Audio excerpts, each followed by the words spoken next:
Guys, my on the air sign broke. It's gonna look barren up there. I guess I could leave it up there, but it just won't light up. It's just there. Hi everybody, my name's King Noosme. I asked you guys what episode of My Babysitter's a Vampire you wanted to see, and you guys voted for Guys and Dolls. My Babysitter's a Vampire is a show that only lasted for 2 seasons with 26 episodes in total. It originally aired on a Canadian channel called Teletoon, but later our favorite corporate overlords Disney bought the rights to the movie and the show. And it aired on the Disney Channel, where it became the most watched kids cable show that summer. And it's no surprise either, the show is a ton of fun. It doesn't only have vampires either. There's magic, ghosts, killer plants, evil relics, and many kids were already fans of the movie that was released before the show. And the awesome theme song always helps.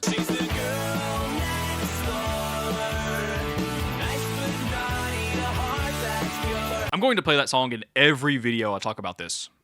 Be warned. Even though it was really popular, they canceled the show after just 2 seasons. And for the strangest reason as well. I'll let you look that up. It was also the first ever, and I think only Disney Channel show to have a PG rating and not just a G rating. So it wasn't afraid to push boundaries sometimes. Today we're taking a look at the 4th episode of the 1st season called Guys and Dolls. It's one of the most memorable episodes of the show because of how insane and weird it is. And some of you guys said that it actually scared you a lot as a kid, but I just think it's really silly. It's actually inspired by the Disney movie Life Size with Lindsay Lohan and Tyra Banks, but they put a little horror twist on the plot of that movie, and that makes it a whole lot of fun. But anyways, let's quit yapping and get into the episode. The episode starts at Ethan's house, and there's that damn ghost again! Benny busts into Ethan's room because he got the new most awesome video game. Knights of Ninjutsu 4. God, sometimes I wish these fake video games and movies and TV shows were actually real. You know how awesome Knights of Ninjutsu sounds? I mean, I want to sneak around castles like a ninja, but the clanking of my armor alerts the guards to my position, so I have to dive in headfirst, throwing shurikens and kunai at them, but then I run out of those, so I have to pull out my giant claymore and start chopping heads off.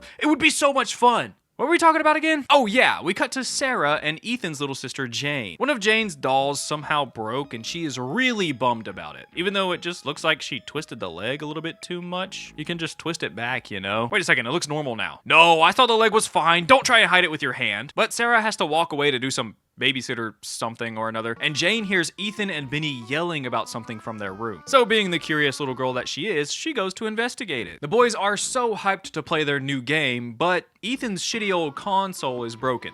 Again. Luckily, Ethan is a tech geek and knows exactly how to fix it, but Benny recommends they just use a reparation spell so it won't ever break again. Because Jane is eavesdropping, she overhears about this magic reparation spell, and since Ethan is smart enough to fix the console on his own, she decides to borrow Benny's spell book for just 1 second. She takes it back to her room and Glondo from Framundo Vella brings her doll to life. Ethan, you're gonna want to see this! I never understood why they showed Jane using magic a couple of times throughout the show, but they always try to downplay her magic abilities like it was accidental or something. I mean, she obviously has the powers to. Someone can train her and then she'll be awesome. Get Benny's grandmother on it. She knows what to do. The boys come in to see what's going on and how they're going to fix it. They're understandably pretty shocked when they see a real-life Debbie Dazzle doll in front of them.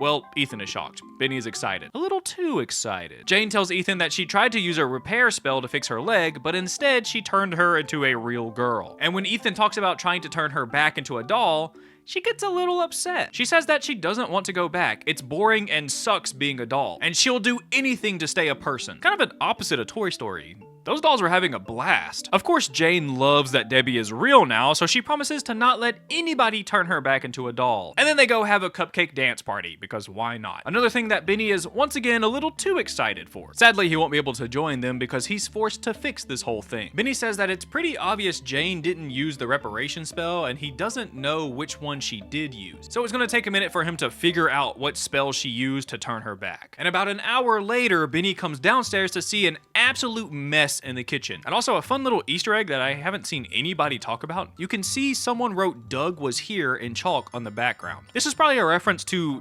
Doug Falconhawk in the episode Doug the Vampire Hunter, but he doesn't appear until the 10th episode in the season, so he must know that vampires hang out here pretty regularly. You can also see a Doug Falconhawk calendar in Ethan's room, so he must be a big fan. Anyways, Benny says that he can't find the spell that she used to turn her back into a doll. And that's kind of bad because Ethan's parents are going to be home very soon, So while they talk about what they're gonna do when his parents do get home, they send Jane and the doll upstairs to change because they're a little messy. And that's when something strange happens to Debbie. She hunches over in pain and grabs Ethan, which gives him a vision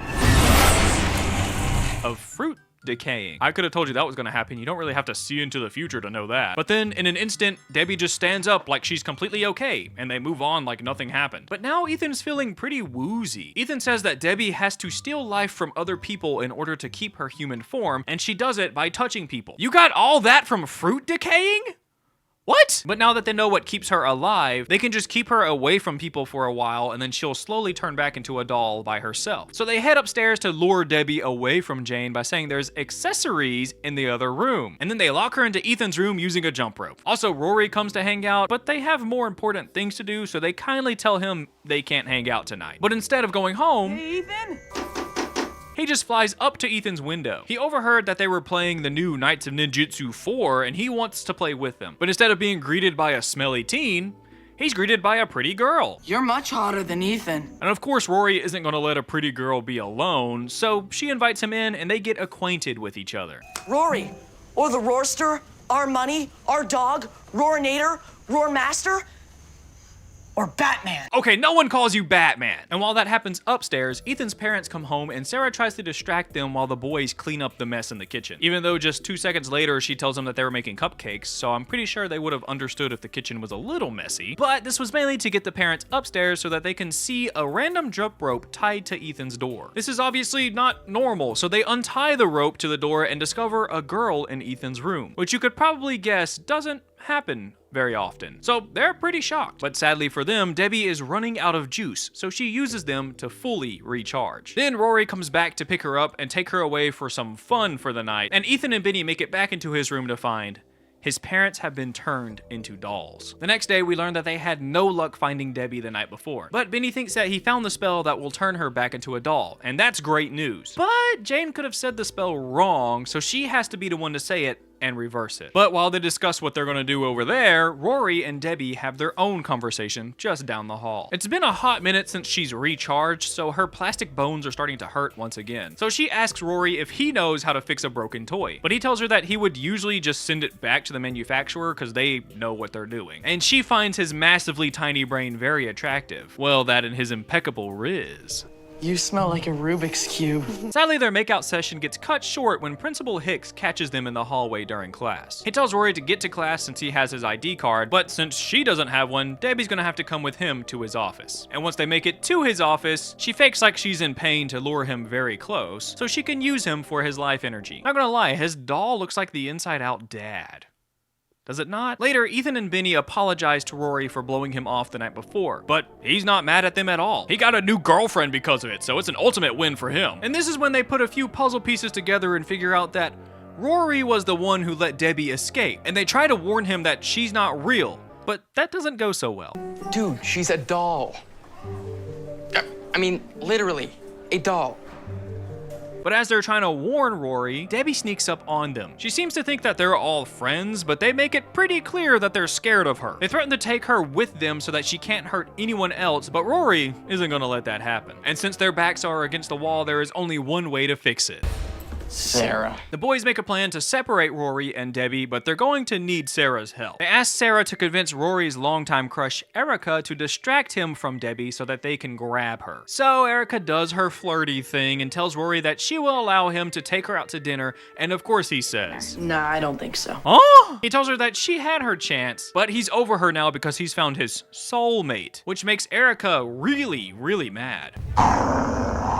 The hell kind of sound effect was that? Sounds like they ripped it right off of my instance. Erica storms away from the two, and Debbie doesn't like anyone talking to her new man, so she follows her into the bathroom to give her a piece of her mind. But luckily, Erica gets to jump on her and bites her. Ow! Oh yeah, she's plastic. Well, Erica's a vampire, so she's super strong, so she just uses her brute force to shove Debbie into the stall, ruining her pretty doll face. And this just makes Debbie even more mad, so needless to say, she gets turned into more battery power.